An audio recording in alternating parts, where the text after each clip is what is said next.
boa noite a todos. É o V3 e nós somos 3. Tadã! E já perdemos os 3 também. Os 3 viewers que tínhamos.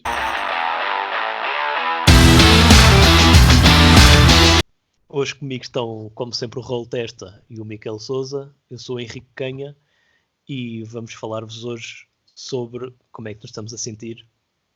Começando logo com o Miquel. Miquel, como é que andas a sentir hoje? Eu acho que me ando a sentir um bocado Aristóteles. Porquê? Porque, como toda a gente sabe, que é uma coisa do senso comum, o Aristóteles fartou-se de escrever coisas. E a maior parte das coisas perderam-se. Não fazemos ideia do que é que ele escreveu. Devem ter sido coisas maravilhosas. O livro dele, a Metafísica, é aquele livro que tem este nome, Metafísica, porque estava depois da física numa prateleira. Ou seja, ninguém sabia também o nome daquilo. E eu sinto-me um bocado assim, a escrever coisas e a fazer coisas, para depois não me lembrar do que fiz, do que escrevi e do que é que produzi até hoje. E acho que isto acontece a muitos de nós, especialmente nesta ânsia de querer produzir coisas e fazer coisas, e por vezes acabamos por os perder, e eu dou por mim a perder muita coisa, porque está digital. Trocar de computador para computador e de sítio para sítio, e acabo por perder e já não sei da maior parte das coisas que fiz. Por isso sinto-me um bocado Aristóteles. Eu revejo-me nisso, né, em perdermos montes de coisas. E quando tu só descobres passado para aí 5 anos que perdeste cenas e depois dizes, porra, nunca me tinha acontecido só me aperceber que perdi uma coisa passado 5 anos. Mas não dão para vocês a escrever coisas e a produzir coisas numa ânsia de as fazer para qualquer motivo e depois aquilo, nunca mais veem aquilo, perdem aquilo e já nem sabem o que fizeram. Epá, a mim acontece uma outra cena, que é, às vezes dou por mim a pensar, tenho que escrever sobre este tema. Este tema diz-me mesmo, quero mesmo escrever sobre ele. E depois vou aos meus registros, de facto ainda não escrevi sobre isto, vou escrever. Enquanto estou a escrever o artigo, penso, eu já escrevi isto? E depois vou ao outro sítio onde tenho guardadas alguns recortes meus e Já lá vejo, está. já escrevi isto. Então, Também já me aconteceu escrever coisas repetidas é e serem ridículo. publicadas. Opa, eu acho que não cheguei a ponto de serem publicadas. Já me aconteceu. Porque não cheguei ao ponto de as enviar. Mas já me aconteceu isso. É um bocado ridículo. Pronto, isto para refletir que supostamente é um podcast sobre política e filosofia, não é? Exato. E Não. Deixa de coisas. é só para enganar, não é? Não, mas isto parece-me que acontece muito hoje em dia. Até no trabalho político, porque parece que é tudo tão efêmero, tão súbito, e que supostamente queremos ser tão eficientes e tão eficazes, e acabamos por perder essa eficácia e essa eficiência, porque realmente é tudo muito efêmero e nada subsiste na nuvem, não é? Sim, é verdade. Eu tenho o problema oposto. Eu não costumo escrever muito. Eu costumo tentar fazer planos para coisas que eu quero executar. Uhum. E quando eu vou ver os meus planos para mandatos ou planos de propostas, eu vejo que normalmente deixo muita coisa para trás e que muitas vezes são essas ideias que eu deixei para trás que são as melhores ideias e que eu consigo refrescá-las. Por isso eu revejo-me não tanto pela parte escrita, mas pela parte de eu autorreciclar-me constantemente. O Henrique Canha autorrecicla-se. Sim, sim. Provavelmente ele ia melhor para um aterro logo, não é? Criamos o Henricão, onde as pessoas vão pôr os Henriques. Eu apoio esta ideia. Olha, e tu, Raul Testa, por que andas a sentir PCP? Pois é, eu ando-me a sentir PCP, é verdade. Eu não tenho nenhuma cruzada contra o PCP, atenção. Eu durante muitos anos gostei muito do PCP. Então o termo cruzado contra o PCP é engraçado. Até que descobri que o PCP é um partido que finge que é de esquerda, quando na verdade não é. Ok, então o PCP é? O PCP é um partido mais... O PCP é um partido que não está focado no eixo esquerda-direita. Está mais focado no eixo liberdade-ditadura. Digo isto porque o PCP é aquela esquerda tradicionalista e conservadora, que é uma coisa que... Isso é possível. Pois, é isso. Pois, esse é o problema. É uma coisa que para mim não encaixa. A esquerda não deve ser tradicionalista nem conservadora. E isto dá-me uma dor na alma quando vejo o PCP a defender as touradas e a atacar a eutanásia. O PCP esta semana veio anunciar que ia votar contra a eutanásia. Certo. E isso, o que é que eu ia dizer? Será que eles não têm medo por ser um partido a morrer? Tem medo que alguém eutanasie o próprio PCP. Eu acho que é um bocado isso. Se eles continuarem com estas ideias, alguém tem que o fazer. Não há como na live que os salve. Não há. Eu assim, com estas atitudes do PCP, não sei como é que vou continuar a vender Comuna Live. Mas é engraçado porque o PCP acaba por ser o jovem conservador de esquerda. Não, o velho conservador de esquerda. Opa, pois é. Dava uma boa personagem. Tens que dizer isso ao jovem conservador de direita.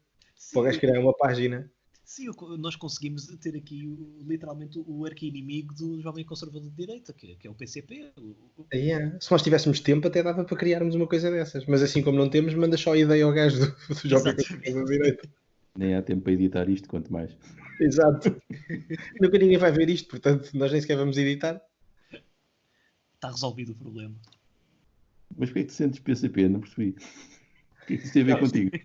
Sinto-me PCP só mesmo para chamar a atenção sobre isso, sobre este facto. Batota. Batota, é. Se o PCP pode fazer batota à esquerda, eu também posso fazer batota às regras do V3. Eu permito. Eu, enquanto moderador, permito.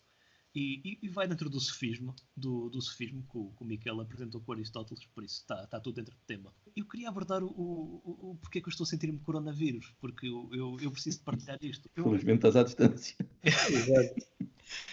Eu, na primeira ação que fizemos, referi que nós no fundo queremos, ou parece que há assim um grande desejo que venha aí uma grande praga e extermine a humanidade, naquele sentido latente Da parte da comunicação social, há.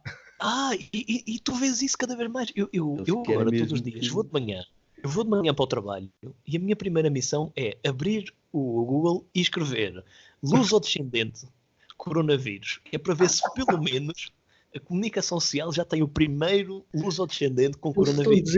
Eles estão desertinhos. Eu sinto que há uma enorme desilusão por parte da comunicação social por ninguém estar doente. É mesmo. Certeza que um deles vai para lá para apanhar a doença só para a trazer para cá. Sim, há alguém no CM que neste Alguém no momento CM, sim. Alguém no CM neste momento está em rota para o Wuhan, completamente doente, com várias gripes em cima, que é para garantir que o homem apanha o coronavírus. Sim, todo nu, vai andar lá a correr todo nu. Exato. E é neste sentimento assim, um bocado tipo de fetichizante do apocalipse que eu acho que a comunicação social está a trabalhar ultimamente. Bem, todo nu, Miquel, ele pode não apanhar coronavírus, mas vai apanhar qualquer coisa. Pode apanhar qualquer coisa. Pode apanhar outras coisas. Especialmente as casas de banho públicas, não é? Exato. Por isso, pronto, eu sinto-me coronavírus porque o que eu mais sinto na comunicação social e na sociedade em geral é que nós queremos mesmo que haja pelo menos um grande desastre. Pelo menos um. Pois ninguém quer ficar de fora, não é? Então, Exato. Não estamos a ser early adopters do coronavírus. É que sim, só está sempre atrasado 40 anos, não é? Portanto. É que já houve num paquete de luxo com mais de 60 pessoas infectadas e nenhuma delas era lusodescendente. Isso de facto é uma tragédia para a empresa. É uma enorme vergonha para toda a comunicação social portuguesa. Para que é que se fez aquele grande porto de cruzeiros em Lisboa se não é para ter uma coisa dessas, não é? Exatamente. Exato. Por isso, eu acho que nós no V3 devíamos apoiar que o navio cruzeiro, cheio de passageiros com coronavírus, venha para o Porto de Sines o mais rápido possível. De Sines? Coitados dos habitantes de Sines. Já vamos perder os nossos visualizadores todos de Sines, estás a ver? O nosso único visualizador de Sines, que curiosamente veio parar aqui sem querer, vai morrer.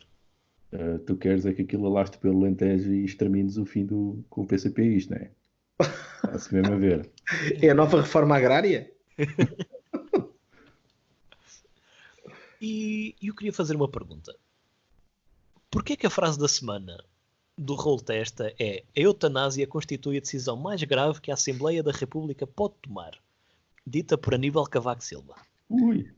É pá, porque em primeiro lugar, quer dizer, exato, exatamente, a falar de mortos. Assim, em primeiro lugar, o V3 também não era um canal de comunicação séria se não disséssemos mal do Aníbal Cavaco Silva, não é? Sim. Portanto, Ainda bem que ele voltou à vida. é interessante termos uma múmia a falar sobre morte. Ele lá saberá. A questão é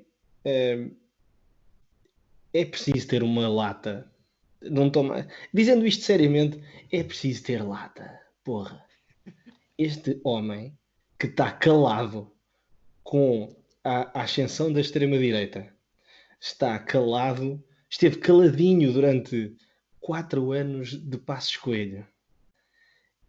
Esteve calado perante a Troika, esteve calado perante o desemprego a quase 20% no país, esteve calado perante uma carradona de outras coisas, sei lá, olha, esteve calado durante a situação do Sócrates, esteve calado durante imensos casos gravíssimos neste país. O que é mesmo importante para ele é negar o direito às pessoas que estão acamadas e que não se conseguem suicidar, negar-lhes o direito de morrer. Portanto, acho que é mesmo saber escolher as causas. Acho que é aquilo que é importante para o Aníbal Cavaco Silva, não é? Portanto, é preciso ter mesmo vergonha. Eu tenho vergonha dele enquanto português e não sou nada nacionalista, enquanto português, enquanto cidadão, na verdade. Mas eu tenho vergonha que uma pessoa destas possa, depois destas coisas todas em que ficou calado, vir falar nisto. Portanto, o senhor ex-presidente da República e ex-primeiro-ministro também sentiu necessidade de vir falar numa questão. Porque imagino que seja esta, ele acha que é mesmo importante, digo eu, não é? As outras não. As outras não são importantes. O André Ventura andar aí a mandar deputados negros para casa não, para a terra deles, isso não é importante, por amor de Deus. Não é, isso não é. É só uma brincadeira. Exato. É por isso que eu escolhi a frase. Eu apoio-te e eu queria só ressalvar aqui para que fique registado sempre: o Cavaco Silva foi o primeiro-ministro em democracia que ordenou uma carga policial contra os seus próprios cidadãos. Que acho que não convém esquecer. Isso era ok, porque ele não matou nenhum, pois não? Não matou nenhum. Pois. Eu acho que ele fez isso porque acho que eles queriam fazer eutanásia na ponte. Ele isso não podia acontecer. Ele salvou a vida daquelas pessoas. Porque a vida é importante. Era um grande pacto de suicídio que ali ia e ele não o permitiu. Era uma eutanásia coletiva. E ele impediu isso. E, Miquel, porquê é que tu podes contribuir para mudar o mundo? Dito, imagino, por um influencer de Instagram, é a tua frase da semana. Por acaso não foi um influencer de Instagram, podia ter sido, mas eu digo isto porque foi numa sessão da Assembleia Municipal e eu achei engraçadíssimo. Sim, porque eu faço parte de uma Assembleia Municipal. Essa coisa gira. Nós sabemos. Da política nacional. Nós vemos algumas coisas de vez em quando. Assembleias municipais e os Illuminati, está tudo junto. Sim, isso dava um grande tema para o futuro. Mas neste caso foi muito engraçado. Porquê? Porque houve uma certa deputada que fez uma intervenção mais ou menos deste género. Ou seja, ela não disse exatamente isto, mas era só para dizer que nós podemos ter a possibilidade de mudar o mundo, etc. Tal, com as nossas ações. Ok, tudo bem, tudo normal isto. Mas o que foi giro é que ela estava a dizer isto e depois estava outra deputada, que era do PCP, que disse, não, porque o sistema não se muda assim. E eu achei, olha que giro. Realmente temos aqui o estruturalismo e uma espécie de pós-estruturalismo. E olha que giro, afinal a ideologia tem impacto. De facto, no PCP são estruturalistas, o sistema é que tem impacto. E até comentei com os meus colegas ao lado, que olha que giro, um estruturalista, um pós-estruturalista, mas eles não sabem que são, mas estão aqui a debater. Disseste isso aos colegas do lado e ninguém entendeu. Também não percebeu. Mas eu achei giro. Foi o meu momento absurdo da semana. Eu acho engraçado. Acho isso engraçado e acho engraçado nós escolhermos sempre o PCP para bater. Não sei. Não é para bater, ali até de elogiar, porque é coerente. E de facto estavam a ser coerentes com a sua ideologia. Não, isso é verdade, são coerentes. Mas eu nunca os acusei de serem incoerentes.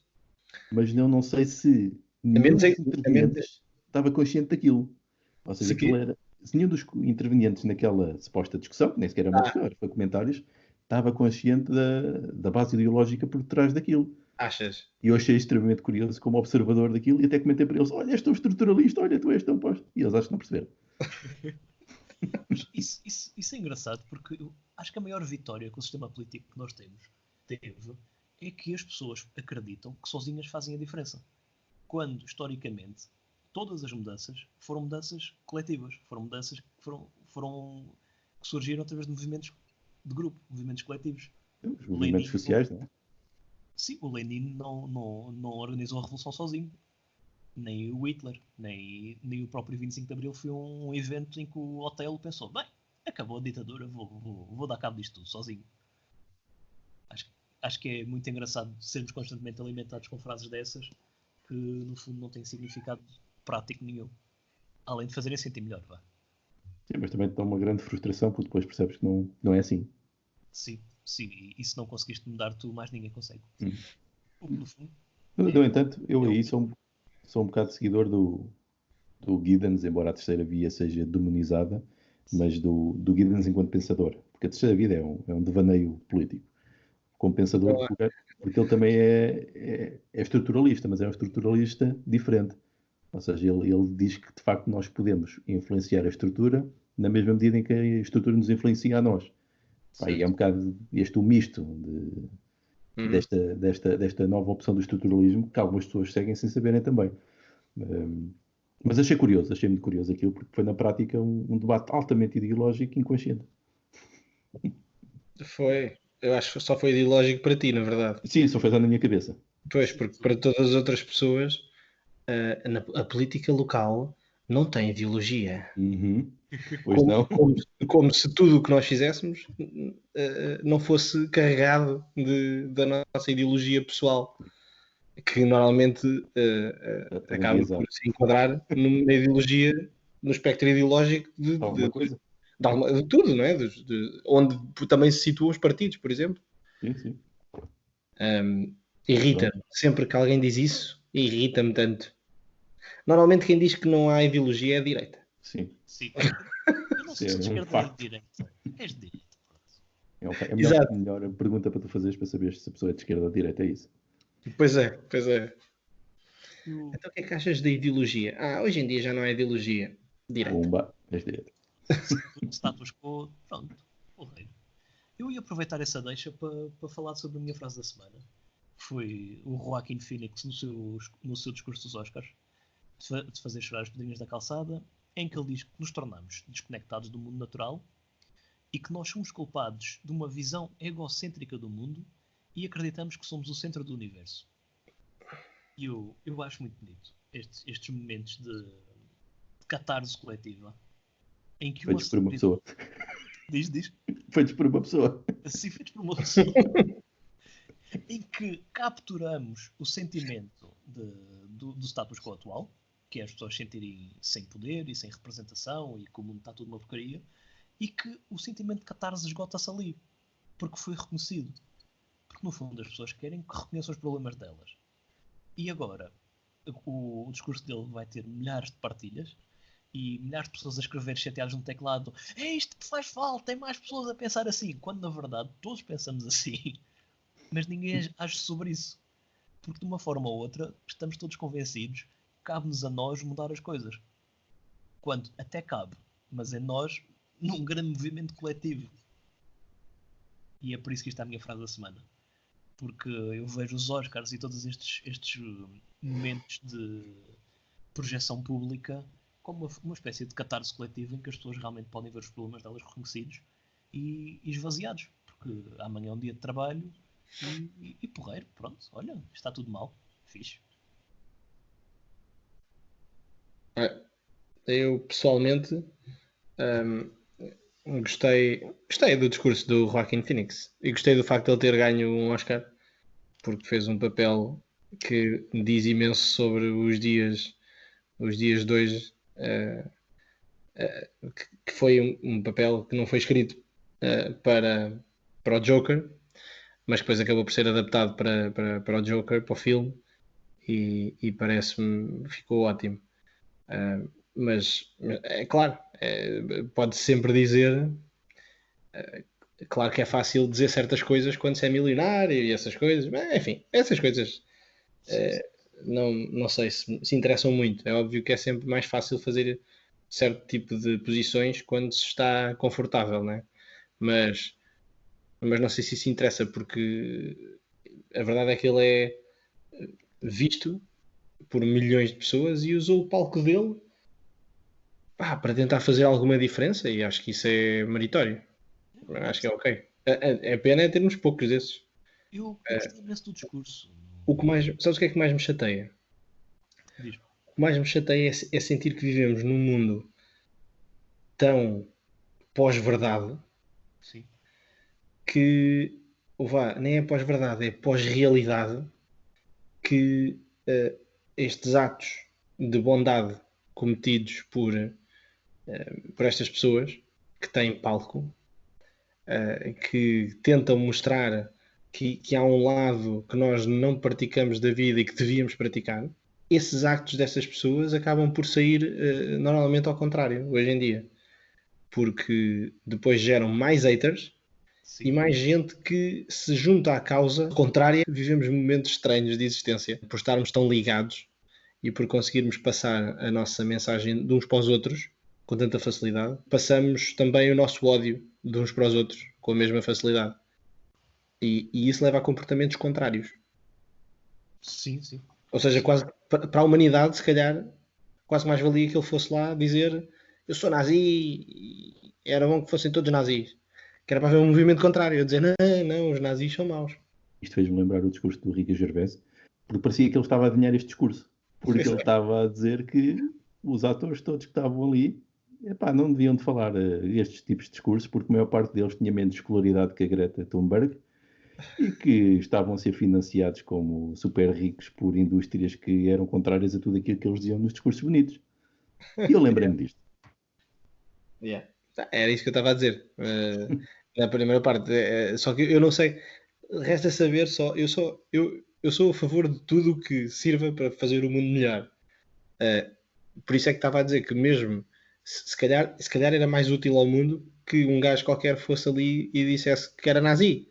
Sim, que era para despoltar uma reação das pessoas que são contra os nazis e, quando eu digo nazis, estou a falar de gajos de extrema-direita ou outras coisas estranhas. Mas, portanto, despoltar uma reação contra esses gajos. Será que neste mundo estamos todos a ficar criancinhas em que temos que dizer para não fazeres aquilo que queremos que elas façam? Se calhar é. Será que as redes sociais estão-nos a infantilizar a esse ponto? Olha, se calhar. Politicamente, sim. Politicamente não há dúvida. Neste momento, politicamente, o pior sítio possível são as redes sociais, para se falar de política.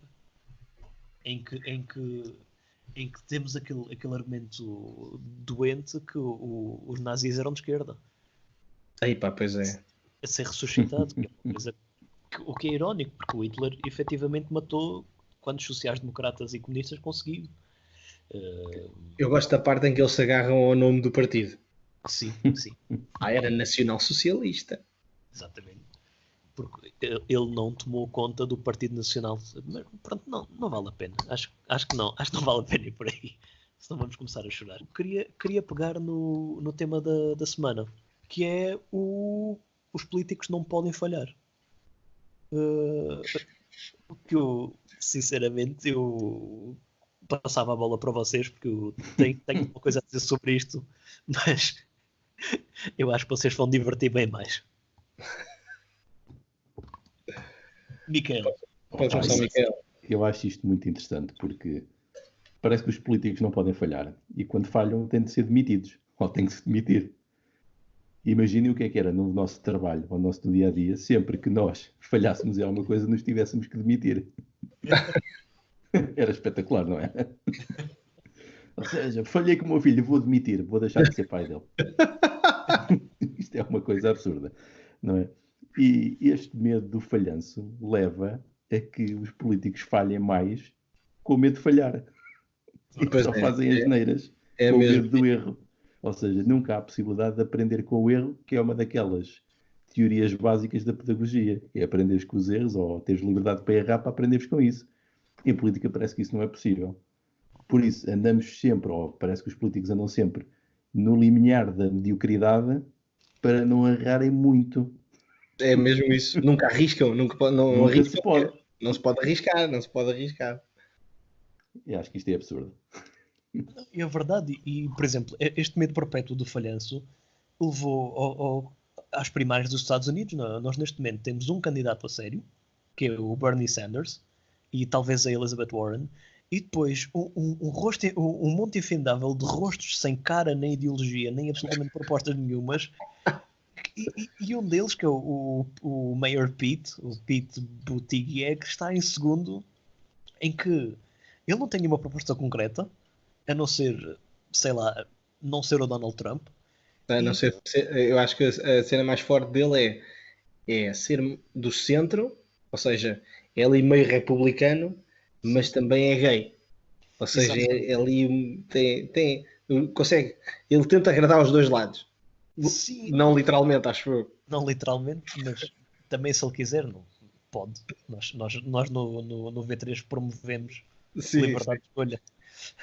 Exatamente, ele se quiser pode, claro. Mas, por exemplo, é impossível ele errar nas propostas dele porque ele não as tem. Onde é que eu já vi isso? Onde é que eu já vi isso? Exatamente. Candidaturas sem programa eleitoral para não se comprometerem com nada e nunca errarem.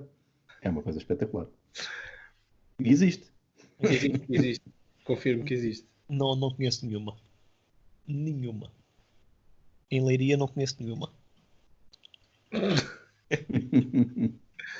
Eu não disse nada. Nem eu.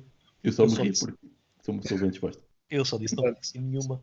E já agora, roll testa, por favor, pega aqui na bola e dá o teu chute, que eu estou a sentir. Quando o Miquel sugeriu o tema, é óbvio que, como pessoas que andam na política, nesse mundo meio mafioso, essa má vida, essa máfia da política, não, como pessoas que estão ligadas à política, é óbvio que temos muita coisa a dizer sobre o tema em si. Não vou poder dizer tudo, mas não vou poder dizer tudo não porque seja secreto, mas só porque não tenho tempo. Mas aquilo que o Miguel disse faz todo sentido, e especialmente agora na altura das redes sociais. Vivemos num mundo em que o erro político é muito mais rapidamente detectado e apontado. De antes, um político qualquer, um presidente de Câmara, por exemplo, tomava uma decisão errada no planeamento urbanístico ou uma coisa até mais imediata, sei lá, na sinalização do trânsito, ou não tapava os buracos com rapidez, os buracos das estradas com rapidez. Epá! Os da estrada. Que mais buracos ele poderia tapar? Não sei.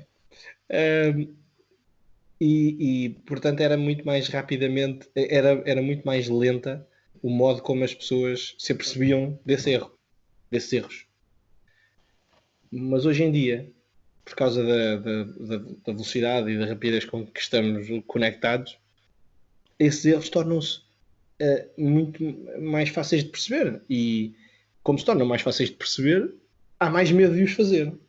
Mas depois, como há mais medo de os fazer, faz-se menos coisas ou arrisca-se menos, praticam-se formatos que já funcionaram noutro sítio, não se dá criatividade ou não se dá espaço para a criatividade dos técnicos, não se dá espaço para a criatividade dos cidadãos, porque não podemos arriscar fazer não sei o quê, porque senão isto ainda corre muito mal. Eu acho que nesse sentido estamos pior. Mas pronto, isto também parece uma cruzada nossa contra as redes sociais. Mas é um facto que as redes sociais mudaram muito a forma como nós praticamos a democracia e como nós vivemos a nossa vida, e eu não me parece que tenham mudado para melhor. Sim.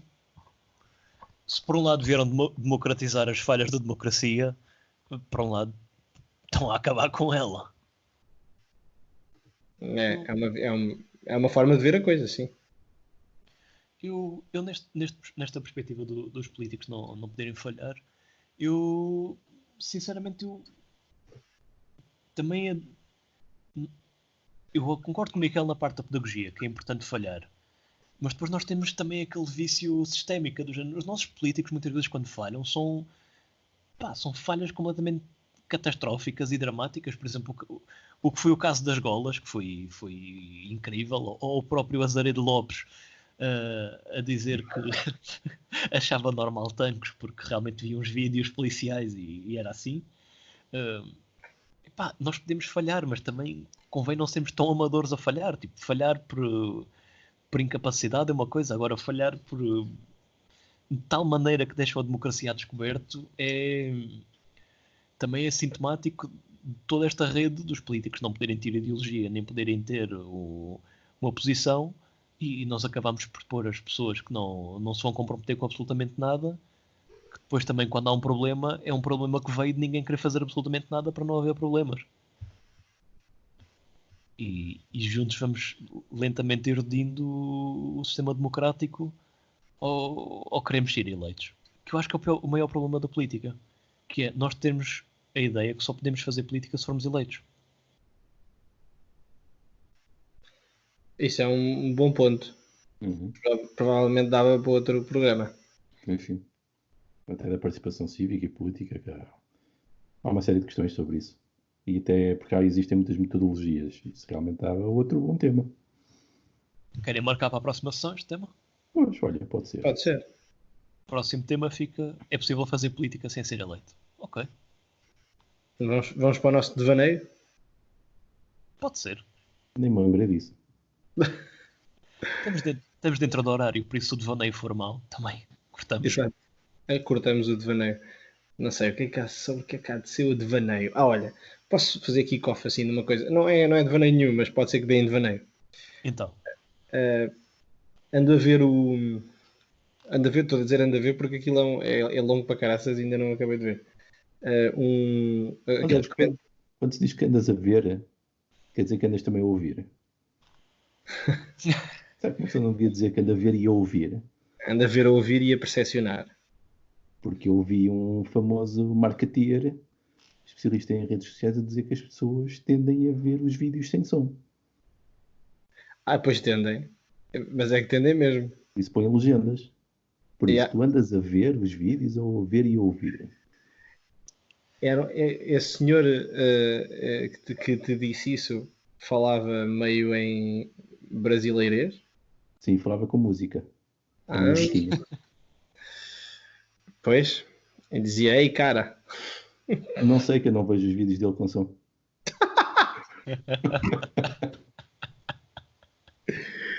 Ele tem razão. Ele tem razão nisso, ele tem razão. Eu devaneio a Cheers. Ainda nem contei aquilo que ia contar.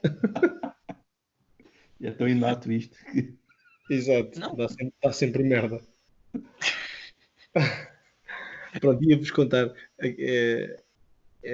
Ando a ver um documentário sobre como foi a queda da Dilma. Tem que ver no Netflix, é bem bom. Chama-se... Como caiu a Dilma? Diz? Como caiu a Dilma? Sim. Chama-se... Espera aí, como é que é? A queda da Dilma. Não, estou a gozar. Espera aí, como é que se chama? É Democracia em Vertigem. Ok. Já lá vi isso também. É muito bom. É mesmo muito, muito bom. É um documentário muito bom. E aquilo é mesmo... é uma sensação nojenta. Sentes-te nojento a ver aquilo. Especialmente estando ligado à política. Isso passa na TVI? Na TVI? E para te sentires nojento a ver uma coisa. Podia passar na CMTV também. Pois. Era como sentia quando via o Ricardo Araújo para a TVI. Sentia-me nojento a ver aquilo. Pois, ele próprio também, certamente. Pois.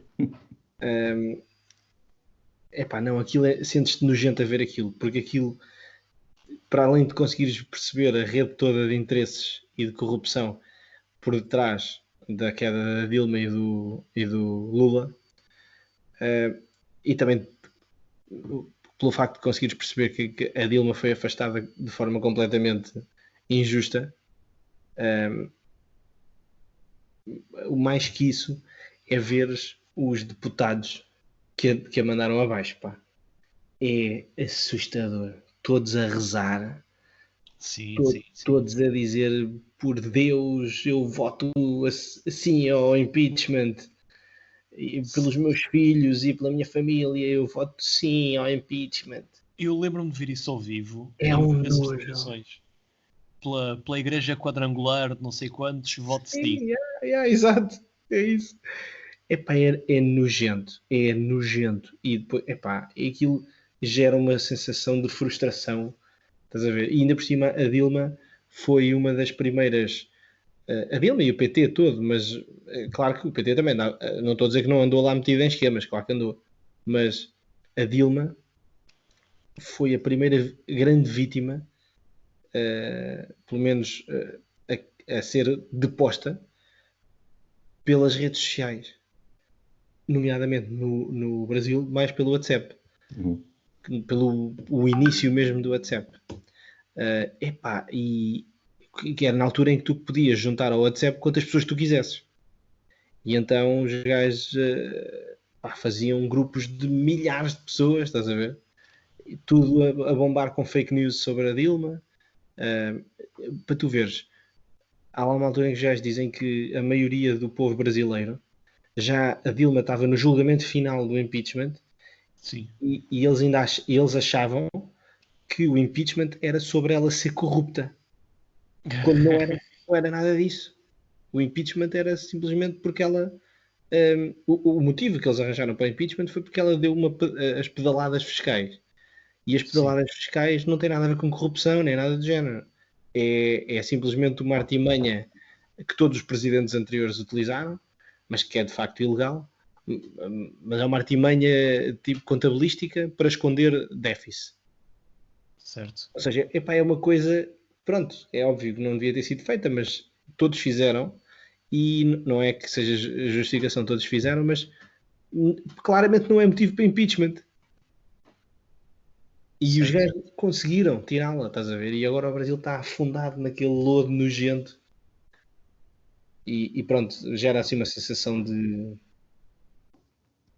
epá, de Isso por, frustração. isso por acaso do Brasil e essa ligação à religião, a mim faz-me sempre refletir numa coisa que acho estranha.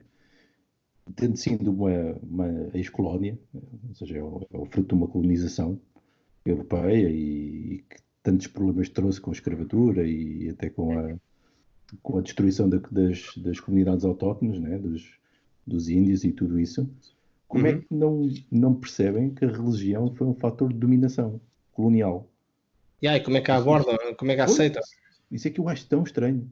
Mas tanto no Brasil como em África também acontece. Sim, sim. Acho tão estranho isso, pá. Pá, provavelmente porque também a maior parte do povo também não tem a escolaridade necessária para fazer esse pensamento que tu acabaste de fazer.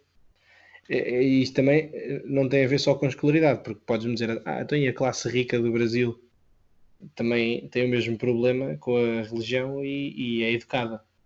Pá, usam-na para dominar, provavelmente, não é? Sim. Pois, a cena é essa, é que a esses a religião dá-lhe jeito. Na verdade, esses querem perpetuar. Quem quer perpetuar coisas, não é? Não. São conservadores, não é? É. Logo de direita. Sim, é isso. Opa, mas há uma cena super interessante lá no documentário. Os gajos dizem uma cena muito gira, que é os partidos de direita tiveram o poder sempre no Brasil, não é? Com Certo. exceção, com exceção agora dos últimos 20 anos, para aí, do PT. Portanto, e eles sempre fizeram merda. Sempre aceitaram subornos à grande, sempre fizeram pedaladas fiscais, sempre fizeram, 30 por uma linha, estás a ver? E os tribunais sempre tiveram ok com esta porra. A partir da altura em que passou a ser um partido de esquerda, a fazer as mesmas coisas, os tribunais já não tiveram ok com isso. Sim, Porque sim, os tribunais funcionam para manter a elite. claro. E um partido de esquerda, por mais entranhado no sistema que esteja, que o PT estava, tem sempre a pressão social para fazer reforma. Sim, E ao querer reformar, vai ter que tirar o lugar a alguns dos que lá estão, inevitavelmente. E então o sistema, para se autoproteger, tem que lá meter gente de direita. sim, sim, sim. E acaba por acusar o partido de esquerda de fazer uma coisa que todos os outros fizeram e continuam a fazer e que vão fazer no futuro, mas que os outros partidos de direita era ok, e este partido de esquerda, como temos que mandar abaixo, já não é ok.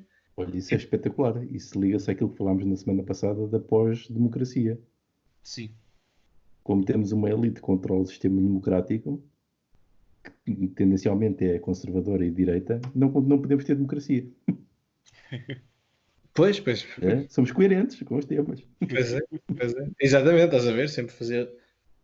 Claro. A eu, tesourinha. eu continuo Não foi isso que eu disse. continuo na minha grande luta que Marx explica tudo, porque a religião é o ópio do povo e quando não tens nada tens de agarrar alguma coisa e infelizmente não é bem, se não podes viver bem nesta vida tens de viver na próxima. E se podia ser lá em cima com os anjinhos todos, porque não? E depois, pronto, a estrutura autorrecicla-se. É o que eu tenho a dizer. É como Tu hoje estás. reciclador. Tu compraste ações da Valor Lis ou alguma coisa do Comprei. género? É o reciclador implacável. Então, malta, já temos pronto, já temos o tema todo gravado, temos agora espaço para este espaço que foi agora discussão política. Eu ia fechando aqui o estamina, se vocês não se É importarem. isso, é isso, é isso. É isso, pega nas bolas do cana. Exatamente. Vamos ter que cortar essa parte claramente. Pronto, pega aí na bola do cana. Pomos nos bloopers.